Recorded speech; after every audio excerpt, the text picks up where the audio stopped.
व्यय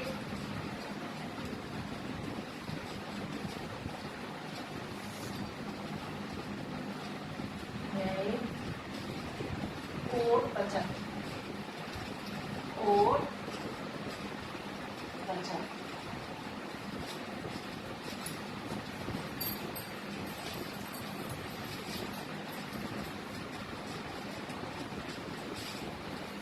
आज बच्चों, कल हमने पहला चैप्टर खत्म कर लिया।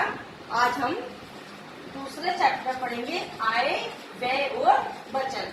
अब मैं बच्चों आपको बताती हूँ आय किसे कहते हैं। आय जो हम कार्य करते हैं, जैसे नौकरी करते हैं, पशुपालन करते हैं, खेती करते हैं, उसके बदले में जो हमें पारिश्रमिक मिलता है उसे हम नगद रूप में उसे हम आय कहते हैं। व्यय कि जो हम खर्च करते हैं, किसी सामान के बदले धन देते हैं या कुछ भी, तो वो व्यय कहलाता है। और बचत जो आय में से व्यय करके जो बचता है उसको हम बचत कहते हैं। अब परिचय दे देती हूँ आपको। सबसे पहले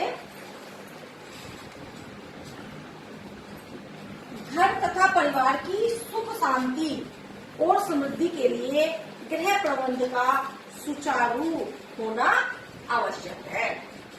सुचारू एवं उत्तम गृह प्रबंध के लिए गृहिणी तथा परिवार के अन्य वरिष्ठ सदस्यों को योग्य एवं कुशल होना चाहिए। गृहिणी की सूझबूझ और परिश्रम से गृह प्रबंध एवं व्यवस्था को उत्तम बनाया जा सकता है। इन कारकों के साथ साथ कुछ अन्य कारक भी अति महत्वपूर्ण होते हैं।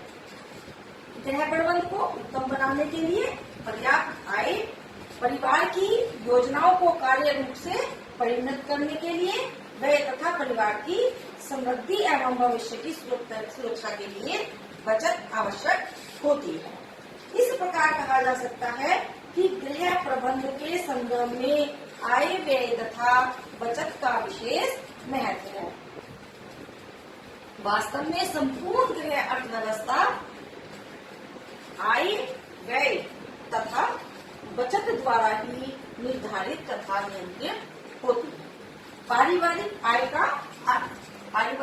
का अर्थ एक निश्चित अवधि में अर्जित वह धनराशि जो प्रयासों के फलस्वरूप प्राप्त होती है, जिसमें अन्य सुविधाएं भी सम्मिलित होती है। आय में सम्मिलित कुछ मुख्य सुविधाएं आवास सुविधा, निःशुल्क शिक्षा, वाहन, ड्राइवर एवं निःशुल्क चिकित्सा सुविधा। पारिवारिक आय को प्रोफेसर ग्रास और कैंडल ने इन शब्दों में परिभाषित किया है।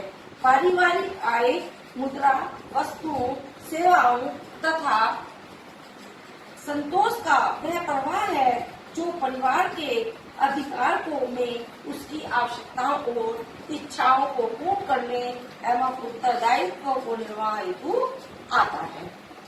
परिवार की आय मुख्य रूप से परिवार प्रधान सदस्य द्वारा अर्जित किए जाने वाला धन सम्मिलित होती है। यदि परिवार के अन्य सदस्य भी धन अर्जित संपत्ति के द्वारा भी यदि कुछ धन प्राप्त होता है तो उसे आय में जोड़ लिया जाता है। जैसे धनराशि के रूप में ही नहीं होती, बदल परिवार को प्राप्त होने वाली सुविधाओं के रूप में भी होती है। उदाहरण के लिए निःशुल्क आवास, निःशुल्क शिक्षा, निःशुल्क चिकित्सा, ड्राइवर, निःशुल्क वाहन आदि। पारिवारिक आय के अर्थ को जान लेने के उपरांत इसके मुख्य प्रकार को भी जानना आवश्यक है। सैद्धांतिक रूप से पारिवारिक आय दो प्रकार की होती है। पारिवारिक आय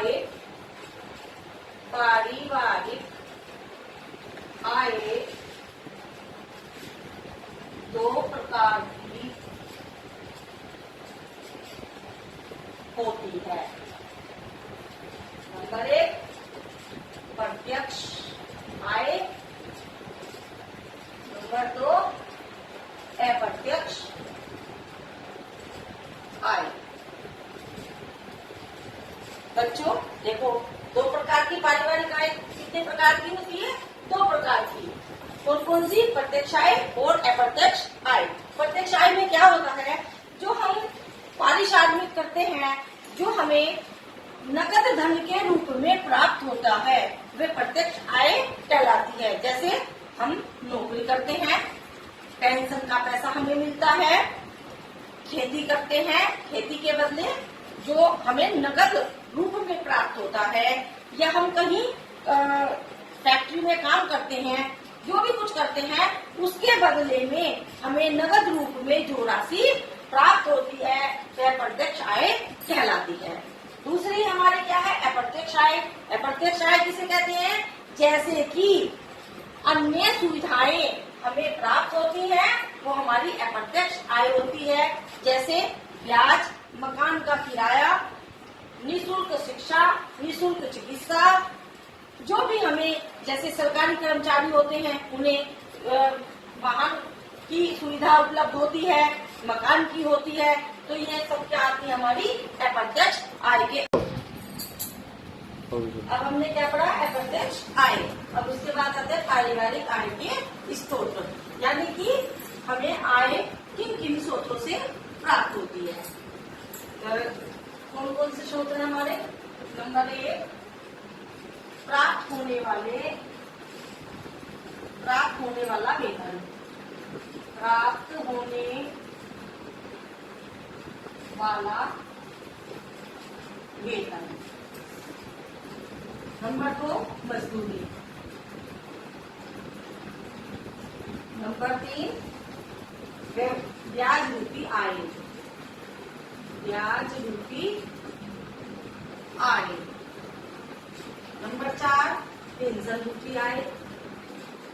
पेंशन रूपी आय। नंबर 5, व्यावसायिक आय। व्यावसायिक आय। नंबर 6, घरेलू उद्योग।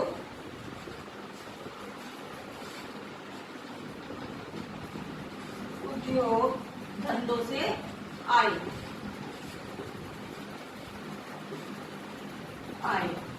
नंबर 7, कृषि संबंधी व्यवसाय।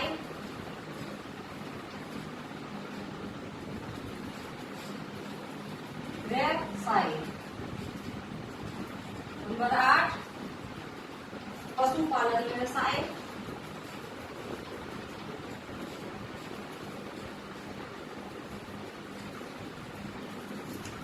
नंबर 9, उपहार द्वारा आय।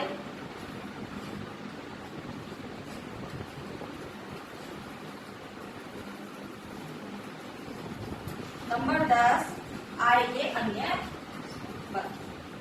9। कितने हैं हमारे पारिवारिक स्रोत? 9। प्राप्त होने वाला वेतन, यानी कि जो हम किसी भी सरकारी गैर सरकारी संस्थाओं में कार्य करते हैं और हमें मासिक में पूरा महीना होने के बाद महीने के एंड में या दूसरे महीने के शुरू में जो हमें प्राप्त होने वाला धन है, वह हमारा वेतन है।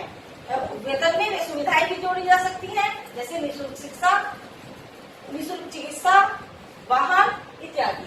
मजदूरी, जो हम श्रम के बदले कार्य करते हैं, स्त्रियां भी नौकरियां कर श्रम करती हैं और पुरुष भी श्रम करते हैं। सरकार ने निर्धारित वेतन मजदूरी तय की है, जो हमें जिस दिन हम काम करते हैं उसी दिन मिलती है। यदि हम एक दिन काम नहीं करते हैं तो उसके बदले हमें धन नहीं मिलता है, हमारी मजदूरी आय है। ब्याज रूपी आय। ब्याज रूपी आय में जैसे हमारे पास संचित धन है, उसी के बदले हमें ब्याज मिलता है। जैसे हम अपना पैसा डाकघरों में, बैंकों में, इंश्योरेंस कंपनियों में जमा करते हैं, उसके बदले हमें ब्याज मिलता है। लेकिन हमारे पास धन संचित होता है, तभी हमें ब्याज रूपी आय प्राप्त होती है। पेंशन रूपी आय, जब हम सेवानिवृत्त हो जाते हैं तो उसके बाद हमें पेंशन एक किस्त बांधी जाती है वेतन के हिसाब से, तो हमें वो जब तक हम जीते हैं तब तक हमें पेंशन